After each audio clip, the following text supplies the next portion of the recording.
What is good, YouTube? Welcome back to the ultimate way to build out the KORD, the KORD. This assault rifle in Battlefield 6 is one of the best due to its high fire rate. You can make it have very low recoil, and it's truly just one of my personal favorites to use in the entire game. This gun very much so reminds me of the AEK 971, probably pre-patch way back in Battlefield 3, as that was also one of my favorites way back then. But this thing is an absolute heater. Highly recommend you guys level it up. So I'm going to give you the most detailed breakdown of how to outfit your KORD properly. All right, so getting in here and getting you guys, of course, the breakdown. Here's kind of what my KORD looks like. Really like this little camo I got. You actually get this from leveling up the KORD, but overall, I mean, it is a very low recoil, manageable gun. It's going to have a little bit of something, but honestly, that's very slight. And just to let you guys know, I am controller on PC, but I'm gonna be using my mouse just to kind of go through here and show you guys the attachment breakdown. So first thing we're gonna do is we're gonna get into the muzzle section, and I want you guys to use the 20-point compensated brake. So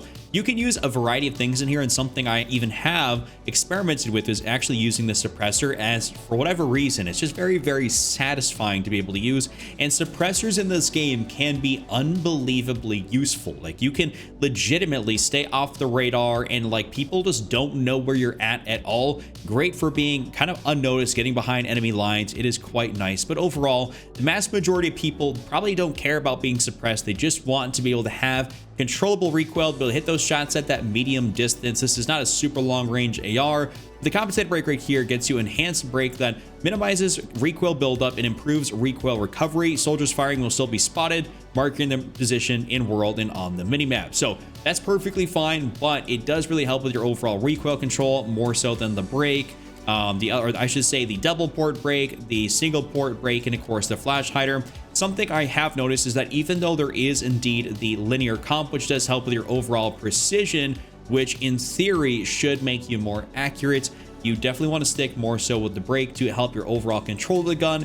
That does make it feel much easier to be able to get your shots to go where they should be going. After that, in the barrel section, this is a very simple thing because we only have basically three options: the basic barrel, the heavy barrel, and the light barrel. The light barrel, of course, you're never ever going to use. The basic barrel is perfectly fine if you were leveling this gun up. But if you were going to be actually using this and trying to make it very, very effective, you get this at a relatively low level, which is quite nice. You don't have to have this at, a super high level. You guys can see right below my face cam, my gun is currently at level 26, so it's not overly high, right?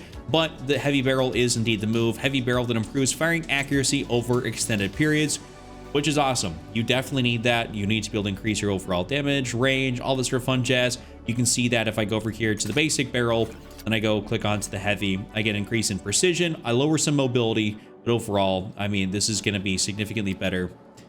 I just think that is just such a better thing to be able to have. I wish the bullet velocity was a bit better, but I mean, obviously you got to balance this thing out. If it had like 1,000 meter per second bullet velocity, that would be insane. Now in your underbarrel tab, what I would highly suggest you guys do is to go in here and use the alloy vertical. So this is something that might be, I wouldn't say a controversial take, but let's go over here and look at the ribbed vertical. So it says it moderately reduces recoil at the cost of aim down sight's accuracy while moving.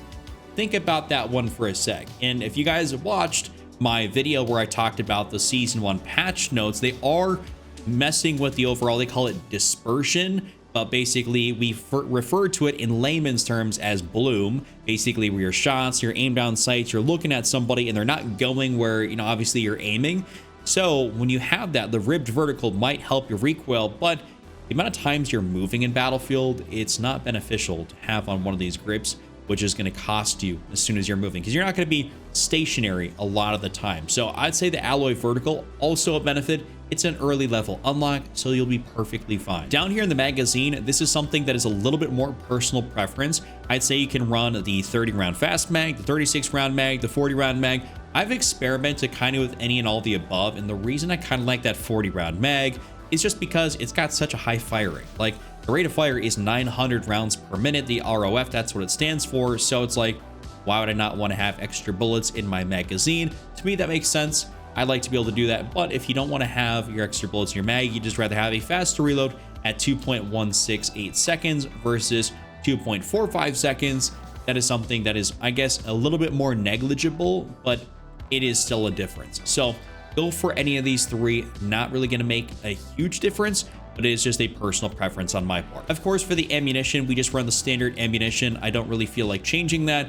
Now let's get in here to the sight. What we're going to do is I'm going to be running the RO-M 1.75x sight. This is one of the cleanest, easiest to use optics in the entire game. You can run this sight on an AR, you can run it on a carbine, you can run it on an SMG, an LMG. Like, it is great for anything and everything, and that's why I like it. If I'm going to be a bit more aggressive, let's say maybe I want to run the mini flex. That is a great red dot sight that you can use if you don't have necessarily something else. One of the first ones you get, the OSA, that is also a perfectly fine sight to be able to use. But overall, I think the RO-M 1.7 is going to be something that you guys should experiment with. It's not a super light level unlock, and the rest of these in here are going to be perfectly fine. Something I have been doing is experimenting around a little bit, even sometimes with the higher zooms, like the 3x. I haven't ventured into 3 and 4, but for this gun in particular, I feel like I should stick with something that's going to be very easy to use at that close to medium range, as this is not a true long range AR. It's not like it's the SOR, aka the SCAR, which has like 1,000 meter per second bullet velocity. This doesn't have that, and this is a very high fire rate, so very good for being aggressive at that medium-ish range. So I'd recommend for you guys to go for this. It works out very nicely, but of course, any of these other optics are still perfectly fine. Same even with the SU 1.5.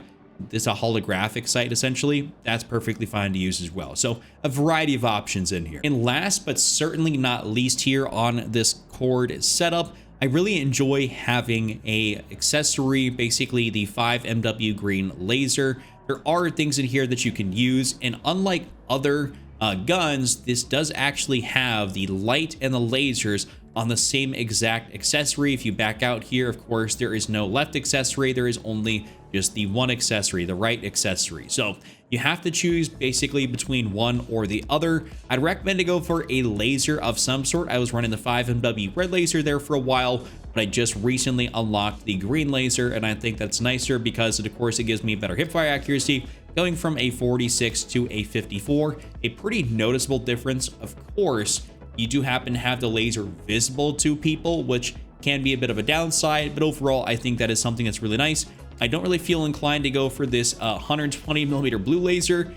Not something I really care about, though it will give me better hipfire and better mobility. It is also 30 points instead of 10. I hope that in that Season 6 update, they didn't really directly mention it in the patch notes, but that they alter some of the point values of some of these attachments. Some of these things don't need to be as high as they are. I think maybe 20-25 is about the max you need. 35 to 50 points is a little bit ridiculous.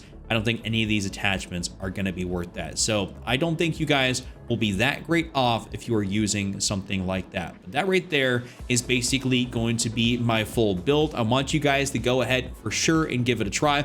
Go into the firing range here one last time just to showcase it. But you can see that, and of course, even at that longer distance, it's going to be great. Even if you tap fired a little bit, you're going to be absolutely demolishing and taking people out. Great build here. If you guys enjoyed this video, be sure to do me a favor and give it a like, subscribe, notifications turned on, check out this other video on screen, and I'll see you all next time.